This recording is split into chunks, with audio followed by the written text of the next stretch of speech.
Hello and good night. Welcome to another bedtime story. This story is meant to help you sleep or to relax your mind. Try and find a comfortable place, such as your bed or a soft chair. If you feel comfortable, you can close your eyes now. Try and let go of the day as we begin our tale. Tonight's story is The Little Mermaid. A long time ago, in a beautiful world under the sea, there lived mer people.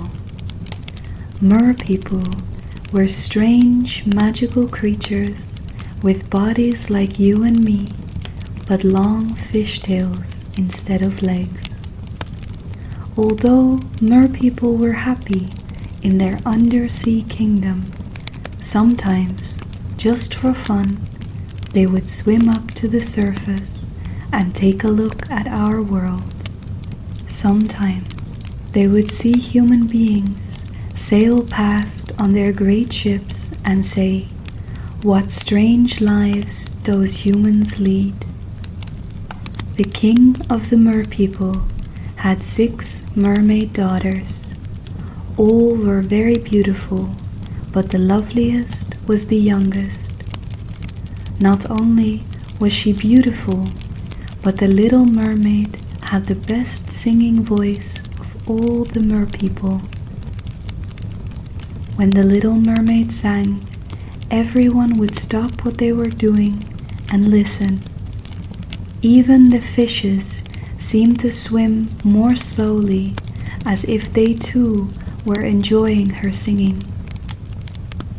Mermaids were not allowed to go up to the surface to see the world of human beings until they were 15 years old, and each sister on her 15th birthday swam up to see our world for herself. When they came back, they told of huge ships plunging through great storms, of children playing happily on sandy beaches, of white creatures that seemed to float gracefully through the air, and of strange, sad music that floated from the towers of tall buildings. Each time one of her sisters went to the surface, the Little Mermaid would plead with her father to be allowed to go with her. "Be patient, little one." Each time one of her sisters went to the surface, the Little Mermaid would plead with her father to be allowed to go with her. "Be patient, little one," her father would say. "Your turn will come."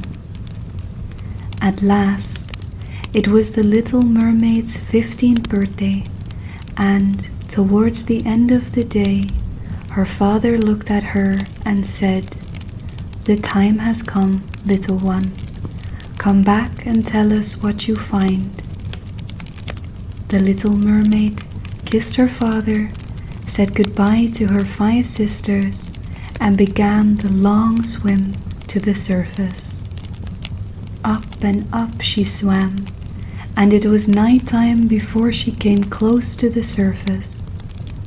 She saw a bright light dancing on the water. Then moments later, her face burst through the waves into the moonlight. For the first time, the Little Mermaid saw stars shining in the dark night sky and felt the gentle sea winds on her cheeks.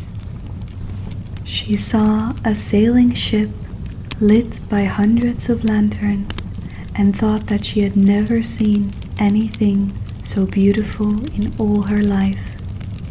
She swam closer to the ship and, upon hearing strange music, she just had to find out what creatures made those wonderful sounds.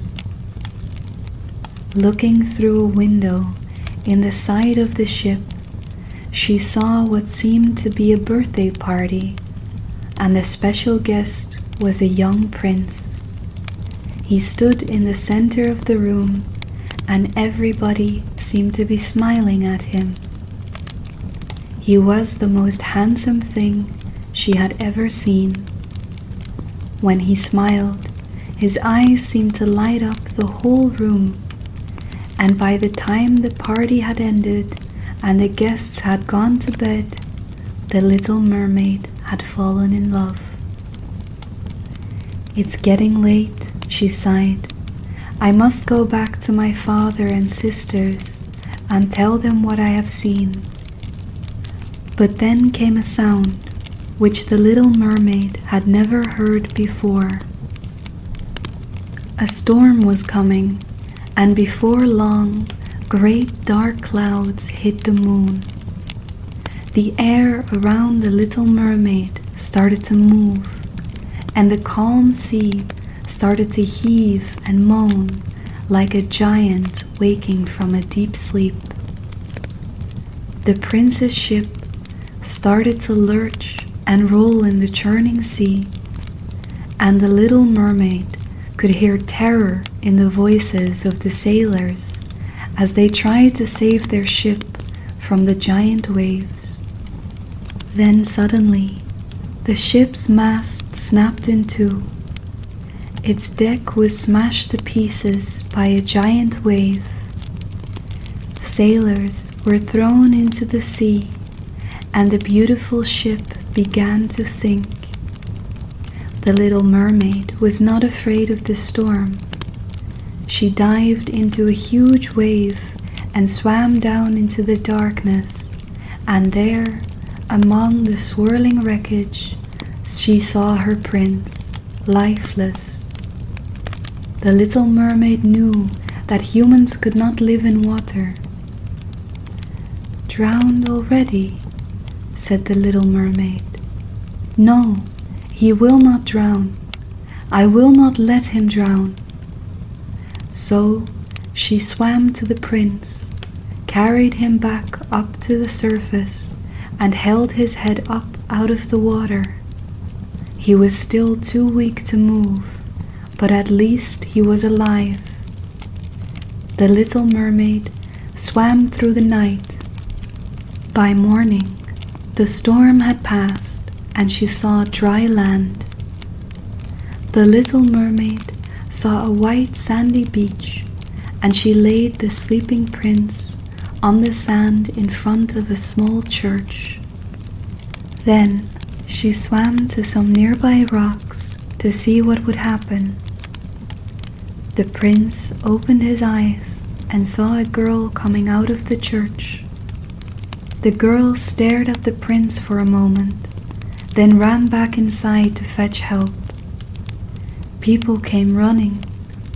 The prince was picked up and gently carried away. The little mermaid sighed and swam back to her home under the sea. When her father and sisters asked her what she had seen, the little mermaid said nothing. For days, she sat sadly by herself, thinking of nothing but the handsome prince. At last, she could bear it no longer and told her oldest sister what had happened to her on the night of the storm. The little mermaid looked sadly at her fishtail. "If only I was human," she said. "Don't be silly," said her sister. "We mermaids are much more happy than humans. Humans only have short lives, but we can live for 300 years. "I don't care," said the little mermaid. "I would happily give up all my hundreds of years just to have one day as a human." "You must forget all about this prince," said the little mermaid's oldest sister. "You must never speak of him again." But the little mermaid could not forget about the prince, and later that night, when her father and sisters weren't looking, the little mermaid slipped away and went to find the old sea witch. The sea witch lived in the darkest, coldest part of the ocean, and her house, which was made from the bones of drowned sailors, was guarded by poisonous water snakes. "Madam," said the little mermaid, "I have come to—" "I know why you've come, child. You want to lose your fish tail and marry your prince," said the witch. "Can you help me?" asked the mermaid. "I can help you," said the witch, "but it will hurt." The little mermaid shuddered. "Just tell me what I have to do." "You must drink this potion," said the witch, "and then your tail will turn into human legs. But every step you take on land will be like walking on sharp knives." "I'm not afraid," said the little mermaid. "And once you have human legs, you can never be a mermaid again," said the witch. "If your prince doesn't want you, if he falls in love with someone else, then the day after he marries, you will turn into nothing, nothing more than bubbles floating on the sea." "Give me the potion," said the little mermaid. The sea witch smiled. "Wait, my child. First you must pay me." "But I have nothing," said the little mermaid.